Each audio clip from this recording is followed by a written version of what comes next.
नमस्कार, कान्तिपुर समाचारमा स्वागत छ। सुरु गरौं अहिलेका मुख्य समाचारबाट। नेपाललाई सर्वाधिक सताएको डेल्टा प्रजातिको भाइरस नयाँ स्वरूपमा देखिन थाल्यो। सबै उमेर समूहलाई खतरा रहेको स्वास्थ्य मन्त्रालयको भनाई। आज 46 संक्रमितको मृत्यु। राष्ट्रपति भण्डारी समानान्तर शक्ति अभ्यासमा विभागीय मन्त्रीलाई पालै पालो स्थल निवास बोलाएर छलफल। शिक्षक सेवा आयोगमा पदाधिकारी नियुक्तिको सिफारिस 5 महिनादेखि मन्त्रालयमै अड्काइयो। 15,000 शिक्षकको विज्ञापनै हुन सकेन, नियमित बढुवा पनि प्रभावित। चीनमा 1 अर्बभन्दा बढीले लगाए कोरोना विरुद्धको खोप। भारतमा भने पहिलो मात्रा पाउने नै 28 करोड मात्र। र युरोकप अन्तर्गत आज राति समूह बी र सीका अन्तिम 2 खेल हुँदै नकआउट चरण प्रवेशको लागि रुस र अस्ट्रियालाई जित्नै पर्ने दबाव।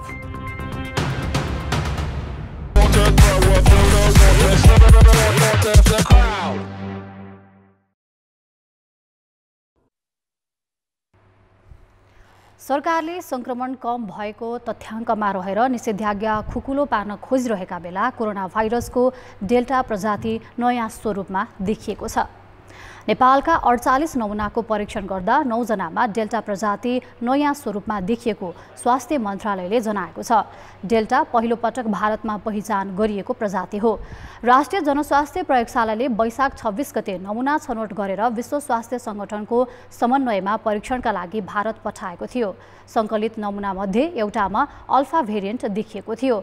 बाँकी सबैमा डेल्टा भेरिएन्ट देखिएको र त्यसमा पनि 9 वटामा उत्परिवर्तन सहितको K417N म्युटेन्ट पुष्टि भएको मन्त्रालयले जनाएको छ। AY1 नाम दिइएको यो उत्परिवर्तित स्वरूप 10 वटा देशमा यसअघि नै पुष्टि भइसकेको मन्त्रालयले विज्ञप्तिमा उल्लेख गरेको छ। सामान्य परिवर्तन हो। यसले यो डेल्टा प्रजाति हामी कहाँ पहिलेदेखि भइरहेको हिसाबले यसको संक्रमण हुने दरहरू, यसले पार्ने जोखिमहरू हामीले भोगी पनि राखेका छौँ, हामीले देखि पनि राखेका छौँ। अलि बढी संक्रामक, अलि सबै उमेर समूहलाई प्रभाव पार्न सक्ने खालको हुन सक्ने भावनाले हामी जनस्वास्थ्यका मापदण्डहरूका सन्दर्भमा अलि बढी सचेत हुनुपर्छ। हामी सावधानी अपनाउनु पर्ने कुराहरूमा चुक्नु हुँदैन। भाइरसले आफ्नो रूप पनि परिवर्तन गर्दैछ। अर्कोतिर हामी अलि धेरै जनस्वास्थ्यका मापदण्डहरू पालना गर्नुपर्ने कुराहरूमा अब हामी जोखिम कम भइहाल्यो, हामी अलिक बढी सुरक्षिततिर गइसक्यौँ भन्ने हिसाबले हामी बुझ्ने हो भने अलिक गलत हुन सक्छ। नयाँ स्वरूपको डेल्टा भेरिएन्ट सबै उमेर समूहका मानिसका लागि संक्रामक मानिने भएकाले सतर्कता अपनाउन मन्त्रालयले आग्रह गरेको छ। मन्त्रालयले थोरै व्यक्तिहरूले मात्रै खोप लगाएकाले ठूलो संख्यामा जोखिममा रहेका व्यक्तिलाई प्रभाव पार्ने भएकाले स्वास्थ्य मापदण्डलाई कडाइका साथ पालना गर्नुपर्ने मन्त्रालयले जनाएको छ। अहिले विदेशी प्रयोगशालामा परीक्षण गरी पुष्टि गरिएको सन्दर्भमा नेपालमा पनि नयाँ स्वरूपको भाइरस पहिचान गर्ने प्रयोगशालाको क्षमता विकास गर्दै जाने मन्त्रालयले जनाएको छ। यसबीच पछिल्लो 24 घण्टामा कोभिडका 46 बिरामीको मृत्यु भएको छ। यस्तै 1584 संक्रमित थपिएका छन्। स्वास्थ्य मन्त्रालयका अनुसार आज 6583 जनाको PCR परीक्षण गरिएकामा 24% संक्रमण पुष्टि भएको हो।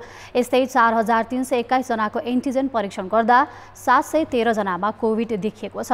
आज बागलुङमा सबैभन्दा धेरै अर्थात् 305 संक्रमित थपिएका छन्। यस्तै काठमाडौँमा 285 जना थपिएका छन्। संक्रमित मध्ये हाल 811 जनाको आइसियु र 237 बिरामीको भेन्टिलेटरमा उपचार भइरहेको छ।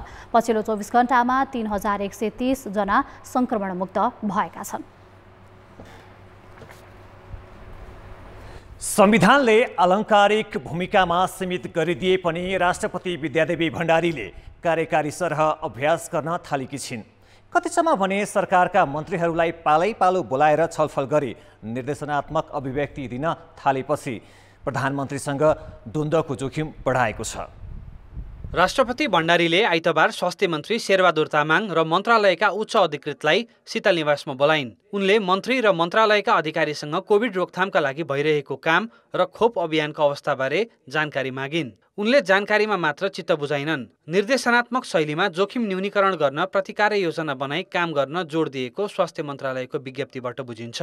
यसअघि उनले शुक्रबार गृहमन्त्री र 4वटा सुरक्षा निकायका प्रमुखलाई बोलाएर 1.5 घण्टासम्म यस्तै छलफल गरेकी थिइन्। यी दुवै छलफलमा प्रधानमन्त्री केपी शर्मा ओली सहभागी थिएनन्। संविधानले राष्ट्रपतिलाई यसरी मन्त्री र मन्त्रालयका अधिकारी वा सुरक्षा अधिकारीलाई बोलाएर छलफल गर्ने अधिकार दिएकै छैन। देशको हेड अफ द स्टेट हो, हरेक नेपाली नागरिकको अभिभावक, उहाँलाई चासो हुनु स्वाभाविक हो, चासो हुन सक्छ, हुनु पनि पर्छ। तर त्यो चासोको बारेमा उहाँको निर्देशन गर्ने कुरो, सुझाव दिने कुरो, बुझ्ने कुरो, जान्ने कुरो जे पनि हो, त्यो भनेको उहाँको सम्पूर्ण अस्त्र, आँखा, कान, नाक, हात, 5वटा ज्ञानेन्द्रिय भनेको मन्त्री परिषद र प्रधानमन्त्री, सोझै होइन। हाम्रो मौजुदा संविधानले तोकेको परिबन्ध के हुन्छ भने नेपालको राष्ट्रपति सेरेमोनियल राष्ट्रपति हुनुहुन्छ। सेरेमोनियल राष्ट्रपति जस्तो तपाईँको बेलायतको महारानी, भारतको राष्ट्रपति, त्यो लेभलको राष्ट्रपति, चाइनाको, अमेरिकाको जस्तो सक्रिय राष्ट्रपति हाम्रो देशको राष्ट्रपतिको पद्धति होइन। हाम्रो संविधानले हाम्रो पद्धतिले अंगीकार गरेको व्यवस्था होइन। सरकारका काम कारबाही बुझ्न मन लागे राष्ट्रपतिले प्रधानमन्त्रीलाई बोलाउन सक्छिन्। तर समानान्तर शक्ति अभ्यास गर्दा द्वैत शासनको खतरा हुने जोखिम देखेर निकै छलफल र बहसपछि संविधानमा राष्ट्रपतिले गर्ने हरेक काम मन्त्री परिषद वा यस्तै कुनै निकायको सिफारिसमा मात्र हुन सक्ने व्यवस्था संविधान सभाले राखेको हो।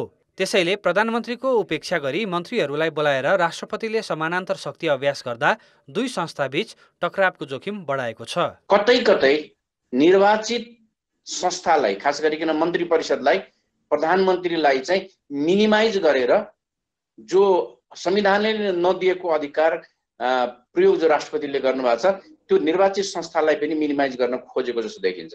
प्रधानमन्त्रीका राजनीतिक स्वार्थ प्रेरित हरेक कदममा सहयोग बनेको आरोप खेपिरहेकी राष्ट्रपति भण्डारीको पछिल्लो कदमले मुलुकको कार्यकारी प्रमुखलाई पनि नागेर आफै असंवैधानिक कदममा उत्रन खोजेको जनाउदिएको छ। कान्तिपुर समाचारका लागि कृपाल गौतम, काठमाडौँ। सरकारका विवादास्पद निर्णयलाई सर्वोच्च अदालतले एकपछि अर्को गर्दै अंकुश लगाएको छ। पछिल्ला 12 दिनमा मात्र सर्वोच्चले सरकारका 5वटा त्यस्ता निर्णय तत्काल कार्यान्वयनमा रोक लगाएको छ। प्रतिनिधि सभा विघटन र संवैधानिक परिषद अध्यादेश जस्ता सर्वाधिक विवादित कदम पनि अदालती परीक्षणकै क्रममा रहेका छन्। असार 6 राष्ट्रिय निकुञ्जभित्र ठूला जलविद्युत आयोजना निर्माणको बाटो खोल्न सरकारले संरक्षित क्षेत्रभित्र भौतिक पूर्वाधार निर्माण एवं सञ्चालन कार्यनीति गत जेठ 13 गते संशोधन गरेको थियो। आइतबार सर्वोच्चले अन्तरिम आदेश दिएपछि तत्काल यो संशोधित कार्यनीति कार्यान्वयन गर्न नमिल्ने भएको छ। असार 4 मन्त्री भइसकेका व्यक्तिलाई राजदूत बनाउँदा शैक्षिक योग्यता आवश्यक नपर्ने गरी सरकारले गत वैशाख 25 गते राजदूत नियुक्ति सम्बन्धी निर्देशिका 2075 गरेको संशोधनलाई सर्वोच्चले तत्काल कार्यान्वयनमा रोक लगाएको छ। उक्त निर्देशिकामा राजदूत हुनका लागि स्नातक तह उत्तीर्ण भएको हुनुपर्ने व्यवस्था थियो। असार 4 गते नै सर्वोच्च अदालतले ढुङ्गा, गिटी र बालुवा निकासी गरी व्यापार घाटा कम गर्ने भन्दै बजेट अध्यादेश मार्फत ल्याएको योजना कार्यान्वयन नगर्न अन्तरिम आदेश जारी गर्यो। अध्यादेशबाट दीर्घकालीन प्रकृतिका निर्णय नगर्न अदालतले सचेत गराएको यो दोस्रो पटक हो। यसअघि जेठ 27 गते नागरिकता अध्यादेश कार्यान्वयनमा रोक लगाएको थियो। उक्त अध्यादेशमा सरकारको राजनीतिक स्वार्थ सिद्ध गर्ने औजार अध्यादेश हुन नसक्ने टिप्पणी समेत अदालतले गरेको थियो, जसले ओली सरकारको नैतिक र वैधानिक धरातल दर्शाउँछ। सरकारले गरेका विभिन्न निर्णयहरू संविधान र कानुन अनुकूल छ कि छैन भनेर त्यसको आधारमा निर्णय गर्ने हो र यसपालि कतिपय महत्त्वपूर्ण निर्णयहरू चाहिँ सरकारले चाहिँ संविधान र कानुन बमोजिम गर्नुपर्ने ठाउँमा आफूले चाहे बमोजिमको निर्णय गर्न जाँदाखेरि संविधान र कानुनको चाहिँ परिपालना हुन नगएको कारणबाट चाहिँ यी एकपछि अर्को मुद्दामा चाहिँ सरकारले चाहिँ यो मुद्दाहरूमा चाहिँ क्षति बेहोर्नु परेको स्थिति देखिएको छ। त्यसो त जेठ 6 गते प्रतिनिधि सभाको एउटै कार्यकालमा सांसद नभइकन दोस्रो पटक मन्त्री बनेका पूर्व माओवादीका 7 जनालाई पदमुक्त गर्ने आदेश सर्वोच्चले दिँदा पनि प्रधानमन्त्री केपी शर्मा ओलीको एक प्रमुख राजनीतिक कदममा धक्का लागेको थियो। गत पुस 5 गते गरेको प्रतिनिधि सभा विघटनलाई सर्वोच्चले पुनर्स्थापित गरेपछि पनि प्रधानमन्त्री ओली र उनी नेतृत्वको सरकारका कदम एकपछि अर्को गर्दै अदालतले नै सच्याउनु परेको छ। र कानुनी शासन र कानुन राज भनिन्छ, हामीसँग राम्रो लिखित संविधान छ। के भन्दाखेरि नेपालीहरू चाहिँ यो बढी राजनीति भएर वाक्क भइसके, नेपालीहरू त के भने कानुनी शासन, सुशासन, आर्थिक व्यवस्था चाहन्थे। तर प्रधानमन्त्री र राष्ट्रपतिबाट दुईटा के भनेदेखि देशलाई धोका दिने काम भइरहेछ। प्रधानमन्त्री संविधान नाग्ने, अध्यादेशबाट राज चलाउने, संसदीय सुनवाई छल्ने, अनि संसद बन्द गर्ने, त्यसपछि अध्यादेश भरमार ल्याउने, नियुक्ति गर्ने, राष्ट्रपति त्यसमा मुक्त दर्शक भएर बस्ने। अब प्रधानमन्त्रीलाई डर त तपाईँको राष्ट्रपतिबाट डर हुन्छ। मैले भनेको राष्ट्रपतिले मान्दैन भने म खत्तम हुन्छ भनेर सोच्नु पर्थ्यो। राष्ट्रपतिले केही नगर्ने, चुप्लाएर बस्ने, समर्थन गरिदिने, ल्याप्चे लगाउने पर्नुभयो। दोस्रो पटक गरिएको प्रतिनिधि सभा विघटन, काम चलाउ सरकारले गरेको मन्त्री परिषद विस्तार, संवैधानिक परिषद सम्बन्धी अध्यादेश लगायतका रिट सर्वोच्चमा विचाराधीन नै छन्। कान्तिपुर समाचारका लागि बाबुराम तिमिल सिन्हा, काठमाडौँ।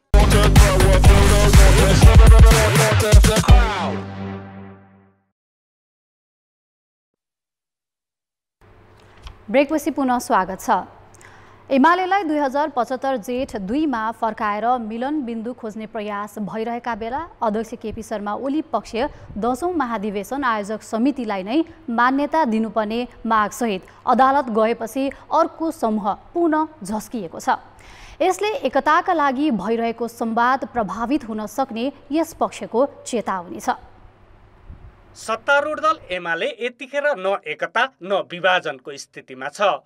सर्वोच्च अदालतले जेठ 27 को आदेश मार्फत कर्णाली प्रदेशमा फ्लोर क्रस गर्दा कारबाहीमा परेका 4 जना सांसदलाई पुनर्बहाली गर्दै 10औं महाधिवेशन आयोजक समितिलाई आधिकारिकता नदिएपछि एमालेमा मिलन बिन्दु खोज्न सजिलो हुने आकलन धेरैले गरेका थिए। त्यसमाथि दोस्रो तहका नेताहरूले अहिले पनि कुरा मिलाउन प्रयासरत छन्। तर यति बेला अध्यक्ष ओली पक्ष महाधिवेशन आयोजक समितिलाई नै मान्यता दिनुपर्ने मागसहित अदालतमा पुगेको छ। यसले जेठ 2 मा फर्कनुपर्ने माग गरिरहेको पक्षलाई फेरि चिड्याउने र नेतृत्व एकताको पक्षमा नभएको सन्देश दिने असन्तुष्ट समूहको भनाइ छ। यो बीचमा अनौपचारिक कुराहरू भएका हुन्, विभिन्न कमलहरू साथीहरू लाग्नु भएको हो। तर यो भ्याकेटमा गइसकेपछि केपी ओलीजीको एटिट्युड, दृष्टिकोण के देखिन्छ भने नेकपा एमालेलाई चाहिँ उहाँ मिलाउन चाहनुहुन्न भन्ने कुरा चाहिँ यो घटनाबाट पनि थप पुष्टि हुन्छ। विगतका विभिन्न घटनाक्रमहरू चाहिँ छँदैछन्, तथ्यहरू छन्, प्रमाण छन्। यो घटनाबाट पनि वास्तवमा केपी ओलीजी नेकपा एमालेलाई एकताबद्ध पार्न चाहनुहुन्न भन्ने कुरा पुष्टि हुन्छ। सर्वोच्चको आदेशले एमालेको 9औं महाधिवेशनका सबै संरचना जस्ताको तस्तै ब्यौताउने र पार्टी एकतालाई मजबुत बनाउने मागलाई सम्बोधन गर्न बाटो खोलिदिएको यस समूहको बुझाइ छ। तर ओली पक्ष भने राजनीतिक समस्या समाधान गर्न अदालतको विषयले असर नगर्ने तर्क गर्छ।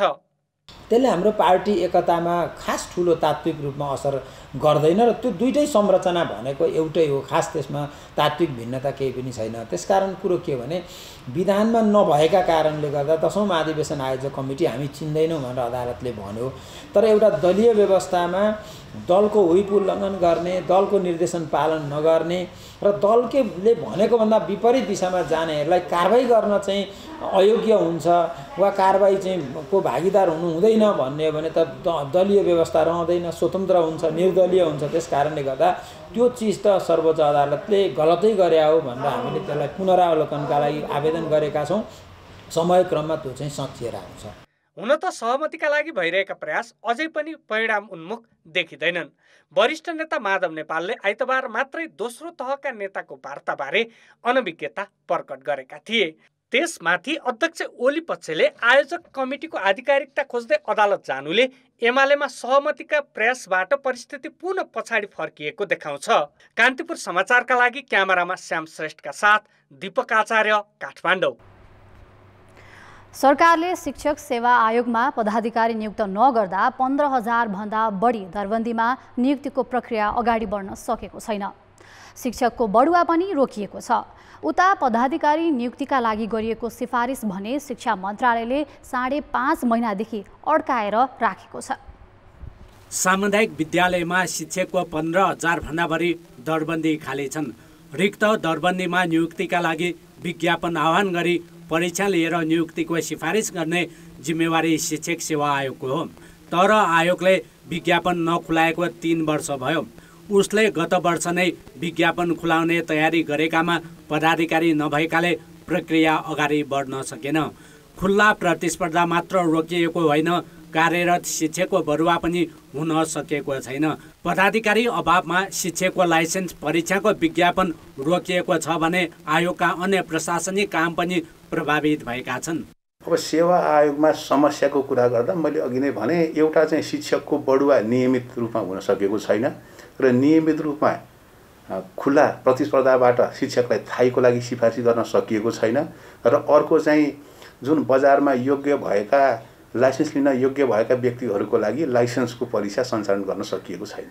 आयोगमा अध्यक्ष र 2 सदस्य हुन्छन्। ती पदाधिकारी लोकसेवा आयोगका अध्यक्षको संयोजकत्वमा गठित समितिको सिफारिसका आधारमा मन्त्री परिषदले नियुक्ति गर्ने कानुनी व्यवस्था छ। तर आयोग पदाधिकारी विहीन भएको 9 महिना नाग्यो। त्रिभुवन विश्वविद्यालयका उपकुलपति र शिक्षा सचिव सदस्य रहने समितिले नियुक्तिका लागि गरेको सिफारिस भन्ने शिक्षा मन्त्रालयले 5.5 महिनादेखि अर्काएर राखेको छ। शिक्षा मन्त्री कृष्णपाल श्रेष्ठले आफू अनुकूलको व्यक्ति सिफारिसमा नपरेकाले नियुक्तिको प्रस्ताव मन्त्री परिषदमा नलगेका हुन्। उनको स्वार्थका कारण खुल्ला प्रतिस्पर्धा गराएर शिक्षक नियुक्ति र बढुवाको सिफारिस गर्ने निकाय औचित्यहीन बन्न पुगेको छ। सिफारिस समितिको सिफारिसलाई मानेर त्यसलाई चाहिँ स्वीकारेर व्यक्तित्वहरूलाई नियुक्ति नदिनु भनेको आफ्नो खल्तीको मान्छे नआएर त्यसो गरेको हो कि? किनकि नत्र भनेदेखि त्यो चाहिँ यदि सरकार इमान्दार भएको भए, सरकार जनताको सरकार भएको भएदेखि यो चाहिँ सिफारिस आफ्नो नियमानुसार गठित सिफारिसले कमिटीले सिफारिस गरेको जो कोहीलाई पनि नियुक्ति दिएर संस्थालाई चलायमान बनाएर देशको शिक्षा जगतमा काम गर्ने शिक्षकहरूलाई उनीहरूको मनोबल वृद्धिको निमित्त यथासम्भव चाहिँ के हुन्थ्यो त उनीहरूले काम गर्नुपर्ने, तर देशको सरकारले ध्यान दिएन। आयोगले पदाधिकारी अभावमा विज्ञापन आह्वान नगर्दा एकातिर विद्यालयले शिक्षक अभाव झेलिरहेका छन् भने अर्कातिर शिक्षक बन्ने सपनासहित उच्च शिक्षा हासिल गरेका युवा अवसरबाट वञ्चित भएका छन्। कान्तिपुर समाचारका लागि क्यामेरामा प्रवीण गेमालीका साथ नारायण किलम्बु, काठमाडौँ। कोरोना महामारीको असरले वैदेशिक रोजगारीमा नेपाली श्रमिकको माग 58%ले घटेको छ। यो आर्थिक वर्ष 11 महिनामा जम्मा 1,36,000 श्रमिकको माग आएको छ।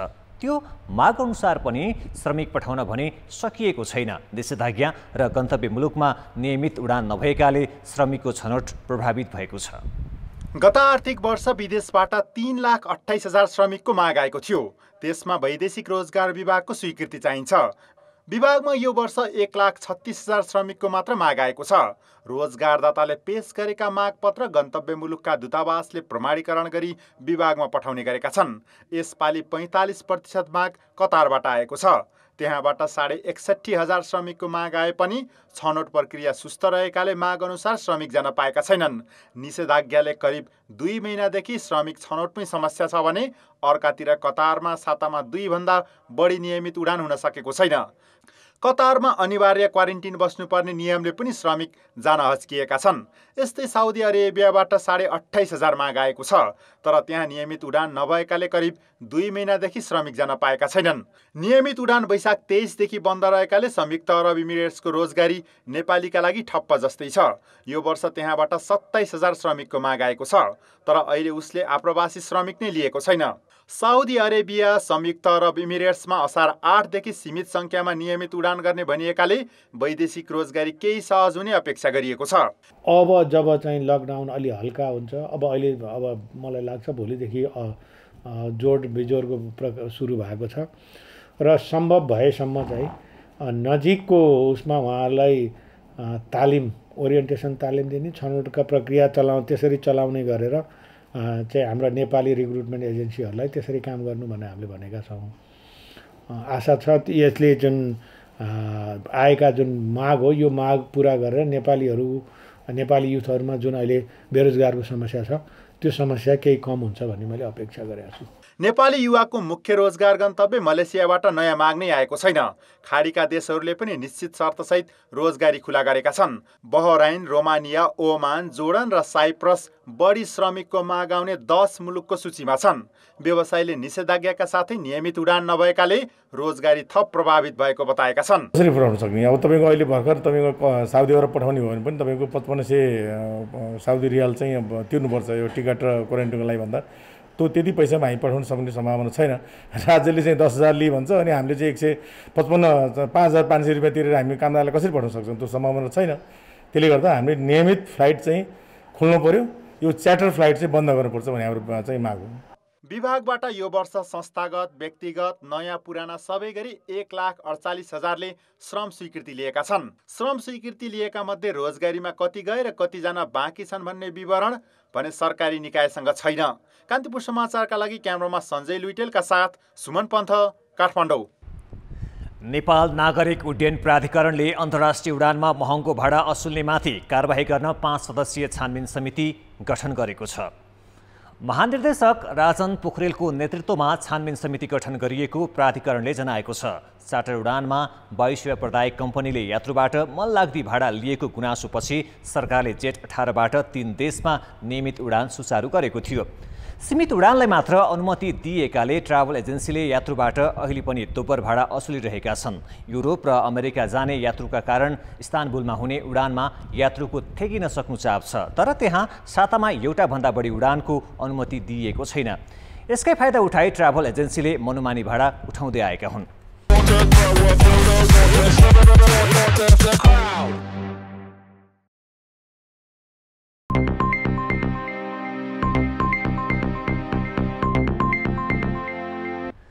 गएको मङ्गलबार मेलम्ची खोलामा आएको बाढीका कारण हेलम्बु र मेलम्ची क्षेत्रका ट्राउट माछा व्यवसायीले ठूलो क्षति बिहोर्नु परेको छ। मेलम्ची र इन्द्रावती करिडोरमा आएको बाढीले 7वटा ट्राउट माछा फर्म र रिसोर्ट बगाउँदा व्यवसायीले करोडौँको क्षति बिहोर्नु परेको छ। सिन्धुपाल्चोकको हेलम्बु गाउँपालिका क्युलका उत्तममणि भण्डारीले 8 वर्षदेखि खेतीयोग्य जमिनमा 9 करोड लगानीमा रेनबो जातको ट्राउट माछा व्यवसाय गर्दै आएका थिए। मासिक 70 लाख रुपियाँको कारोबार गर्दै आएका उनको व्यवसाय मङ्गलबार मेलम्ची खोलामा आएको बाढीले एकैछिनमा सखाप बनायो। 8 वर्षको मेहनतले माथि उकासिएको उनको संरचनासहित 12 करोड लगानी रहेको माछा फार्म अहिले बगर बनेको छ। स्थापित युवाहरूलाई चाहिँ केही गराउनुपर्छ। फेरि चाहिँ एउटा युवा स्वरोजगार कार्यक्रम ल्याएर हामीलाई चाहिँ जस्तै कृषि लोन सहुलियत लोन दिएर चाहिँ हामीलाई चाहिँ यही व्यवसाय अथवा यही जस्तै अन्य कृषि व्यवसायमा चाहिँ हामीलाई चाहिँ अलिकति स्थापित गर्न सक्यो भने अब हामी फेरि पनि केही गर्न सक्छौँ। सोही दिन आएको बाढीले पाल्चोक स्थित युवराज खड्काको फार्म पनि बाढीले बगायो। पर्यटकको प्रमुख आकर्षक रहेको मेलम्ची र इन्द्रावती करिडोरमा रहेका 7वटा माछा फार्मको नाम निशान नै मेट्ने गरी बाढीले बगाउँदा व्यवसायीहरूले ठूलो नोक्सानी बिहोर्नु परेको छ। सबै नै बग्यो। अब यो खेतीपाती सबै नै हाम्रो गएको हो। अब त्यसमा चाहिँ हामीलाई पनि अब भोलि यो उसबाट पेसाबाट उठ्न अब त्यो गर्नलाई चाहिँ हामीलाई धेरै अप्ठ्यारो र गाह्रो राम्रो भएको छ। विस्थापितै भयो, केही पनि झेल्न पाइएन। हेलम्बुमा सञ्चालित फार्ममा मात्रै 60 टनभन्दा बढी माछा उत्पादन हुन्थ्यो। लगानी अनुसारको आम्दानी भएकाले यस व्यवसायमा युवाहरूले लगानी बढाउँदै गएका थिए। एउटा माछा फार्मले मात्रै कम्तीमा 4 करोड लगानी गरेका थिए। ती सबै फार्म बाढीले बगाएको छ। 7वटा ट्राउट फार्ममा 47 जनाले प्रत्यक्ष रोजगारी पाएका थिए। माछा ट्राउट फार्मको व्यवसायहरू सबै सखा भएको छ। र त्यो चिजले हामीले जुन हेलम्बुले एउटा हेलम्बुको जुन अपेक्षा थियो नमुना गाउँपालिका बनाउने र सबभन्दा देशकै नमुना गाउँपालिका बनाउने, त्यो चिजमा केही अप्ठ्यारो स्थिति भएको छ। चिसो भूगोल र सफा पानी भएकाले ट्राउट माछा व्यवसायमा यो करिडोरमा करिब 4 अर्ब लगानी थियो। मेलम्ची खोलाको पहिचान बनाएको ट्राउट माछा फार्मले सञ्चालकलाई राम्रो आम्दानी पनि दिएको थियो।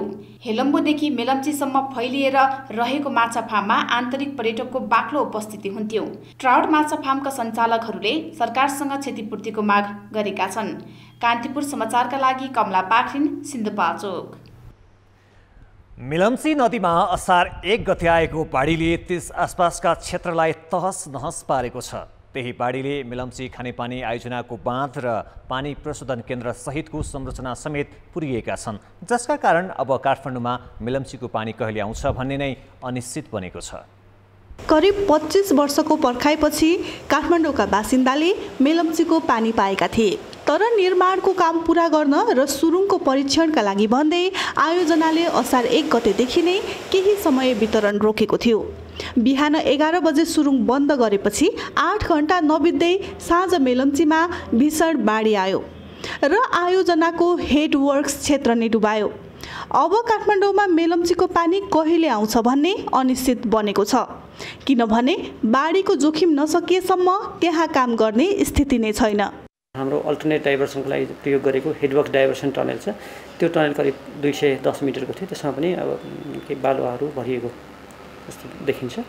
अब यो चाहिँ स्थलगत गरेर त्यहाँ चाहिँ निर्माण सामग्री, निर्माण उपकरण लग्न सकियो र तत्कालै हामीले खाली गर्न सक्यौँ भने हामीले जुन पानी परीक्षणको जुन कार्यतालिका छ त्यो कार्यतालिकामा अब बर्खायाम सकिएपछि तुरुन्तै हामीले सफा गरेर चाहिँ वैकल्पिक प्रणालीबाटै हामीले चाहिँ खानेपानी सुचारू गर्नुपर्ने अवस्था हुन्छ। मेलम्चीको बाढीले खानेपानी आयोजनाको हेडवर्क्स क्षेत्र बालुवाले ढाकिएको मात्रै छैन, प्रवेश मार्ग, कफर ड्याम र रिटेनिङ वाल बगाएको छ। पानी प्रशोधन गर्न बनाइएको संरचना र सुरुङ क्षेत्र पुरिएका छन्। त्यसबाहेक वरिपरिका अस्थायी संरचना, कामदार बस्ने शिविर पनि बगाएको छ। चिनिया ठेकदार कम्पनी सिनो हाइड्रोका 3 प्राविधिक, भारतीय कम्पनी प्रेसिजन इन्फ्राटेक लिमिटेडका 3 र नेपाली 2 प्राविधिक पनि बगाएको छ, जसमध्ये 3 जनाको शव भेटिएको छ भने 5 जना अझै बेपत्ता छन्। मेलम्ची बजारबाट आयोजना स्थल जाने पुल समेत बगाएकाले निरीक्षण टोली पुग्न सकेको छैन, जसले गर्दा क्षतिको पूर्ण अवस्था पनि यकिन छैन। अब पुलहरू बगेर गएको छ। हेडवर्क्समा भएको हैन, नयाँ निर्माणाधीन पुल करिब 5 करोडको लागतमा बनिरहेको थियो, त्यो निर्माण सम्पन्न भएको थियो, त्यो बगेर गएको छ। त्यसैगरी अस्थायी एउटा बेली ब्रिज थियो, त्यो पनि बगेर गएको छ हैन। हेडवर्क्सको बायाँपट्टिको रिटेनिङ वाल पनि नभएको देखिन्छ त्यहाँ हैन, भनेपछि त्यो पनि बगेर गयो। यसरी विभिन्न संस्थाहरू बगेर गएका छन् हैन, र तिनीहरूको अब वास्तविक क्षति कति हो त, लागत कति थियो भनेर निर्माण व्यवसाय र परामर्शदाताले लेखेर गरिरहेका छन्। हामीले चाहिँ प्रारम्भिकमा के कति क्षति भयो भनेर एउटा रिपोर्ट चाहिँ प्राप्त गरेका छौँ, तर विस्तृत र लागत अनुमान हेरिकन कति क्षति भयो भन्ने काम चाहिँ करिब 10-15 दिनको उसमा चाहिँ प्राप्त हुन्छ। अहिले काठमाडौँ तर्फबाट सुन्दरी जलको पानी फालेर सुरुङ खाली गरिँदैछ। सुरुङ पुरै खाली गर्न क्रमशः सिन्धु, ग्याल्थुम र अम्बाथानको निकासद्वार खोल्नुपर्ने हुन्छ, तर अम्बाथानसम्म जाने सडक छैन। बर्खाको जोखिमका कारण गेटको बाहिरबाट गएर पानी खोल्न सकिने अवस्था पनि छैन। त्यसैले बाढीले क्षति पुर्याएका संरचना बनाउन र सुरुङ परीक्षण सकेर काठमाडौँमा पूर्ण पानी वितरण गर्न महिनौँ लाग्ने अनुमान छ। कान्तिपुर समाचारका लागि क्यामेरामा विकास जोशीका साथ सृजना बास्तोला, काठमाडौँ। शेयर बजार परिसूचक नेप्से 71 अङ्कले घटेर 2834 अङ्क कायम भएको छ। नेप्सेमा लगातार उच्च अङ्कले गिरावट आएको यो चौथो कारोबार दिन हो। यी 4 दिनमा नेप्से 191.42 अङ्कले घटेको छ। नेपाल स्टक एक्सचेन्जका अनुसार आज 227 कम्पनीका 2 करोड 22 लाख किता शेयर 11 अर्ब 61 करोड रुपैयाँमा किनबेच भएका छन्। सबै परिसूचक दिनभर ऋणात्मक देखिएका थिए। जीवन बीमा समूहमा सबैभन्दा बढी 451 अङ्कले गिरावट आएको छ। नियामक निकाय धितोपत्र बोर्डले गत मङ्गलबार अस्वाभाविक मूल्य बढाइएका र लगानीका लागि जोखिमपूर्ण भन्दै 51 कम्पनीको नाम सार्वजनिक गरेपछि बजार ओह्रालो लाग्न थालेको थियो। कतिपय विश्लेषकले भने महामारीका समयमा बजार बन्द भएर अन्यत्र लगानी गर्ने ठाउँ नभएपछि शेयर बजारमा ओइरिएका लगानीकर्ताले नाफा सुरक्षित राख्न खोज्दा गिरावट आएको बताएका छन्। त्यस्तै बजेटमा 1 वर्षभित्रै शेयर बेच्दा पुँजीगत लाभकर 50% बढी तिर्नुपर्ने बनाउँदाको असर पनि बजारमा देखिएको हुन सक्ने कतिपयको बुझाइ छ। 5% तिरे पुग्ने पुँजीगत लाभकर अब 1 वर्षभित्रै भएको किनबेचमा 7.5% तिर्नुपर्छ। ब्रेकपछि समाचारमा पुनः स्वागत छ। अब जनमतको अन्तिम परिणाम। जनमतमा हिजो हाम्रो प्रश्न थियो, महामारीमा पनि लक्ष्यको हाराहारी राजस्व सङ्कलन हुनुलाई के भन्नुहुन्छ? ए जिम्मेवार करदाता, बी लक्ष्य नै कम र सी उपभोग नघटेको परिणाम। जनमतको अन्तिम परिणाम यस्तो छ। ए जिम्मेवार करदातामा 52%, बी लक्ष्य नै कममा 17% र सी उपभोग नघटेको परिणाममा 31% मत प्राप्त भएको छ। अब जनमतमा आजको प्रश्न। जनमतमा हाम्रो प्रश्न छ, शिक्षक सेवा आयोगमा 5 महिना अघि नै पदाधिकारी सिफारिस भए पनि किन नियुक्त नगरिएको होला? ए प्राथमिकतामा नपरेर, बी राजनीतिक स्वार्थ र सी सिफारिसमै आशंका। जनमतको अन्तिम परिणाम भोलि साँझ 8 बजेको कान्तिपुर समाचारमा प्रसारण गर्नेछौँ। कृपया NEWS news space A, B वा C टाइप गरी 34001 मा SMS गरी आफ्नो मत व्यक्त गर्नुहोला। अब मौसम सम्बन्धी जानकारी।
परापूर्वकालमा योग पुरुषहरूले शारीरिक र मानसिक तनावबाट मुक्ति पाउने उपायका रूपमा विकास गरेको योग अहिले संसारभर आरोग्यता प्राप्तिको लोकप्रिय उपायका रूपमा स्थापित छ।